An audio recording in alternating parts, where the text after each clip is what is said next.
the SPAC attack. Okay, SPAC, like special purpose acquisition company. Yeah. Um, okay, let's talk about the threat to the market and specifically the threat to SPACs. Not okay. Anyway, like, share, subscribe, stuff, whatever. Okay. Let me just do Nikola first. Like, this is the dumbest company I've ever seen. I said this when they IPO'd. I'm gonna do almost the same video again, except this is way more dramatic. Um, so a SPAC basically means a company can go public before they're even a viable company. So allegedly, in the case of Nikola, you have a company which, they're coming out saying they're creating electric semi-trucks and or hydrogen semi-trucks, but they have no working vehicles, no production line, no customers, no infrastructure. It's like the idea of a truck. This is what I was saying when they were IPOing. It's worse than that. It's even worse. Like now,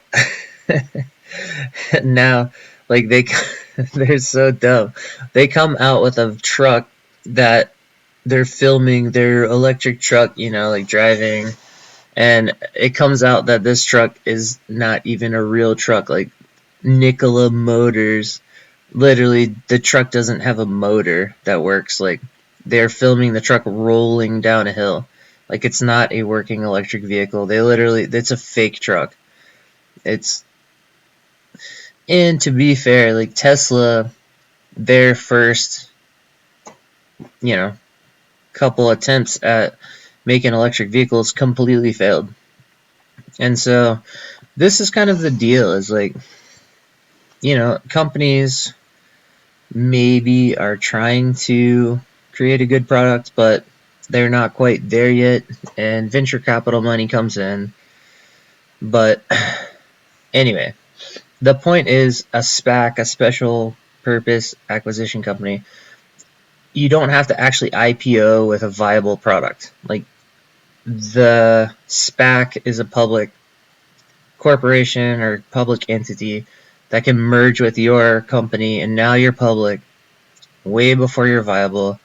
Now the public can buy your stocks. So you can print stocks up, public can buy them with their money, and boom, away you go, spending everyone's money on your advertising campaigns while you don't even have a viable product at all, and you're not even building one, allegedly. So anyway, regardless of the entire nonsense, venture capital, SPAC nonsense, with fake companies stealing everyone's money, that whole situation, this particular chart, I just want to look at the technicals.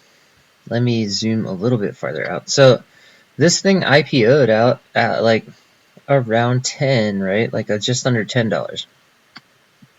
Okay, and it's coming out and it blew up, right? And we're getting a bear channel. And so, like a couple of weeks ago, we started getting these breakouts on a bunch of EV stocks. And so I'm like, oh, are we going to get, the IWM? Okay, let's look at a couple of technical things, right? Like the IWM was like starting to bull, and these EV stocks were starting to pump. And it's like, wait, are we going to get a new flood of nonsense money into companies that make no sense? Oh boy, it's going to be so exciting. We're going to get like these up moves in companies that shouldn't exist.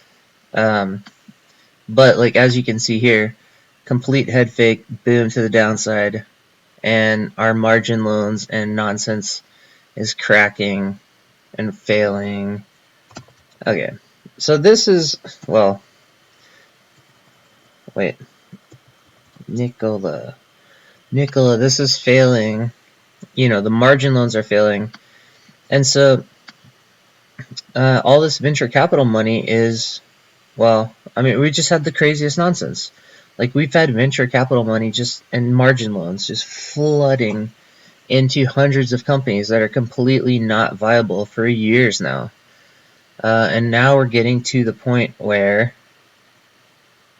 maybe like this isn't such a great idea all of a sudden. And this just has to do with banking, contraction, margins, and the cycle, just monetary cycle, which is like you do a bunch of loans, hope people do productive stuff with them, but right now, like, no, nothing's productive. And the margin loans, the banks are gonna start calling the loans in. Not saying they're going to. I'm saying that they are starting to. And maybe that continues. But if you just look at like the IWM chart, you can get a good idea of the margin loans. You know, you have the S&P threatening a down move or starting a down move. It's already broken 2 support levels. Like, it's a down move. The NASDAQ, which is centered with like a couple of big tech stocks, is pulling down pretty hard, which is surprising. And people are rotating into this as like a safe thing, but it's pulling down. Like the IWM like crashed real hard, so that's like like the bank loans are coming in now, not going out. So this is a big deal. That's a big deal for SPACs. That's a big deal for all these small EV companies. None of these companies are profitable. I mean, there's like vehicle companies in general are not profitable. Like Tesla is struggling so hard to be profitable at all, but this is a successful, EV company. But 20 other EV companies are just not profitable at all, and like will never be profitable. And unless the government wants to pick them up as a liability to everyone, if they're gonna stay public, actual companies, like they're gonna have to make profit at some point. I don't know how long you can drag that out. But it's not just like EVs, like the entire like green energy space is just not profitable. Most every company, like there's all these battery companies, car companies, like lithium mining companies, recycling, like green energy recycling companies. Like there's a whole list of these, and they're not all SPACs. But let's get back to Nikola, because Nikola, I think, is the most ridiculous. Like, it's allegedly fraudulent. Like, the CEO is being investigated for like fraud now. The truck's not real, and all of the initial investors know this, and it's getting like a little hype as like an EV stock. But and it got a pop. It got this volume pop too, like in the last couple of weeks when everything popped. But like, let's just forget any of that nonsense. Just look at the technicals, right? This thing IPO'd here at like 950, right? And it blew to, who cares what, 90. It went from 9 to 90. That's impressive. Bear consolidation, good. You can see the tight line, and it didn't do an ABC wave. It just came down, right? Which is fine. It tapped the IPO price once. No. Tapped again. Did a fake bull breakout. Okay. Let's get in here on this chart. Look at what we're doing. And we haven't done it yet. But look, like, we failed our bull channel. We tried to do a bull channel, fail. Tried to pick up a bull trend line, fail. Tried to pull a major support level, fail and coil. Down trend line, support, bounce, no, fail. Right? And then the last line of support is the original IPO price, where all of these early investors came in. Like, this is the last spot where they're still profitable, and they know what this company is, and maybe they know that like the free money is not ending like permanently, but it's like taking a break. The free money is taking a break, and so like these literally fraudulent nonsense companies that don't have a product, that are just selling like a PowerPoint slide, don't actually even make vehicles or anything, may not friggin' exist. They may not exist in 6 months. A lot of them definitely won't exist in like a couple of years. In any case, if you're like one of these initial like angel investors, or whatever, like if you're in before the IPO, like this is the price where hopefully you sold some stuff, but like below here, like you lose money. And we've broken absolutely every support. Bull channel, the bubble line, even the downtrend line, and now the IPO support, everything, boom, boom, boom, boom, boom, like all getting busted, right? So, yeah, you zoom in on this thing, and it's like, well, it hasn't done it yet. It hasn't done it yet, but just wait till next week. Wait till next week, because if we release off the bottom of this, that is the last of it. Like, this stock, like, I don't know. I've been hunting around. There's a few stocks that have done a little bit of a teleport to the downside. It's like ATF, like Pharma, did a teleport when they completely lost their key drug. Zillow did like a little teleport when they lost their entire house flipping business. Like, I don't know, Jumia did a little bit of a drop on earnings, which makes less sense, but there have been stocks just like kind of teleporting to the downside, and this particular guy, I think this one has a pretty good probability of and there's targets. Look at the breakout. Like, we've got the downtrend, we got the channel, right? So, not saying it will teleport to the downside on Monday or Tuesday, or even if it like comes underneath and it's like the end of January, maybe. Like, if it's breaking down under here though, like there's a threat of teleporting down at any point, and just say like either tomorrow or sometime over the next 2 months after maybe the next channel break. Well, probably tomorrow. Look how far it has to fall. Look at the distance until the next bear support. Like, there's nothing good under here. Like, this is a completely gapped out channel with nothing supporting it. This guy can go from 10 to 2 in a couple of days, like literally in a couple of days.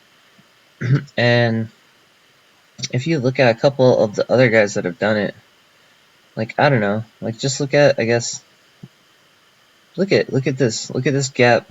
Look at the down move that's possible here. Like, it just like gapped up here. Failed.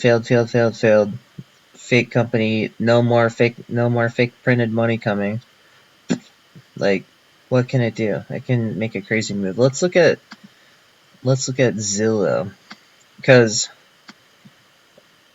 Zillow, well, the whole kind of all the housing kind of house flipping stocks were kind of bearing down. It was pretty bearish since like February, but Zillow just closed its house flipping whole part of the business, and boom, like just teleported down, and now coiling, and could get like a decent rebound rally actually here now. This will be interesting to see what it does now, but that's a teleport to the downside. What's another one? Like this one, Jumia. This is like Africa's kind of like Amazon or something. Online shopping. Just bad earnings, but boom. Like, this is not exactly a teleport, but that's a pretty big rip. But there's a lot of companies that are throwing giant candles to the downside that like, nobody's mentioning. And so, just looking at the general market, I'm trying to figure out. Like, I think we're getting close to a topping area. I don't think we're there, but I've been looking at this. This is, 2018, the Volmageddon, and then the late 2018 crash, COVID crash, right? Got this downtrend, but I think this is the left shoulder of like the 100-year bubble, and now we've bulled here and we're rolling over, and I think we're actually doing almost the same pattern that we did here. We're hopping down. This is my targets for the general market, but I think we're hopping down a similar trend line. We're going to hop down and explode to the upside. We're going to jump. And this is, I mean, if you want to call it a shoulder, I don't know. I don't really like the head and shoulders idea. That's not how I see trend lines, but like we're jumping on top of a downtrend line. So just say it's a left shoulder, but it's the same kind of pattern, but this is like the left shoulder of just the 2008 crash. Whereas like this thing I think is a topping pattern off of like the Great Depression. Like this is a bubble almost 100 years or whatever. Or yeah, like 90 years or something. Like this is a massive bubble topping pattern. Massive, left shoulder, but this is just like the relative, like the topping pattern from the 2008 crash. That's what I'm looking at here. And so, I mean, if you want to use this as like a pattern, which I think is pretty good. I mean, we just like hopped on top a little bit. Like, I don't know if those two hops is like this one or if we're doing this one, but I think we're going to get a notable down move, and we've already broken all the support, so there's like nothing but a down move coming, it looks like. As far as channels and everything go, it looks like we're just going to rip to the downside. I'm expecting 2 or 3 days of just straight red and stabbing, and then upside. The Santa rally. If you watch my Santa rally video, I think we're just going to come down and check and bounce. But regardless of that, this is coming into a big time top. And I don't know, maybe we blow out the top. I don't know. I don't think we're going to blow out of the top of this. Like, I think we're just going to get around 5 and roll over. And then we're going to hop down and start a bear market next year. That's what it looks like to me. But this is too early. But anyway, the idea of rotation before you go to the top. That's the idea, right? And what I'm thinking is what's rotating out is going to be these nonsense companies that shouldn't exist. And Nikola is an excellent example of a company that's just absolute nonsense and should go away. And like, I would feel morally like happy about shorting them out of there. Like, they should go away.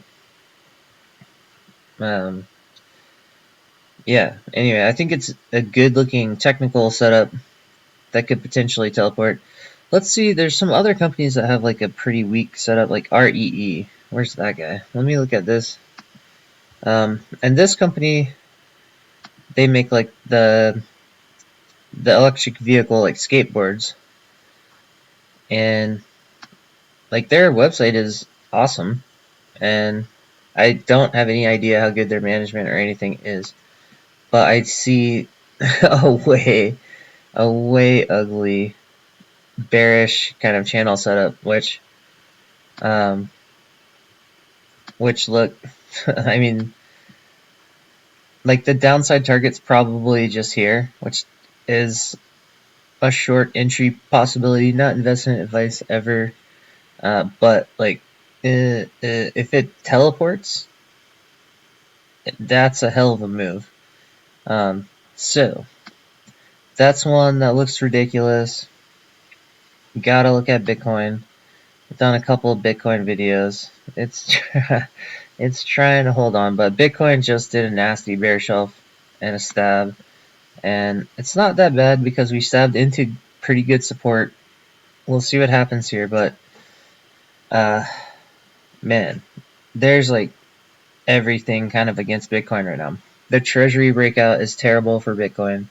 Well, we have dollars rallying, we have stocks turning, we have the Fed taper flipping over, and now we have this Satoshi Nakamoto court case. If you go watch my last video on the Satoshi Black Swan, I mean, we can potentially have actual Satoshi getting unmasked and saying this BTC chain is not the real one. Like, this is not the chain. This is not what Bitcoin's supposed to be. Because that's what Craig Wright has been saying the whole time. But there's a small possibility of a massive Black Swan. That could be a hell of a thing. Yeah, anyway, that,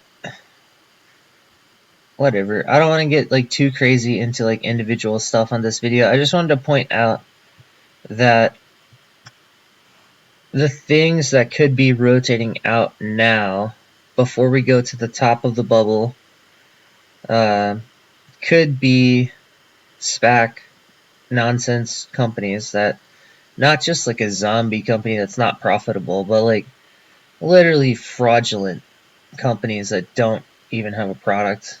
This is ridiculous. Like, those companies could get in big trouble now. And then also Bitcoin, the biggest bubble thing on this whole cycle. Bitcoin's been bubbling out since the financial crisis, and this is a topping area since the financial crisis. So, like, when you get into that space, like, certain things start crashing out before you go to the top of the bubble, and then the things that actually will exist will go to the top, and then, you know, on the backside of the bubble, you figure out what like what really exists. Like, things go out of business in the big bear market.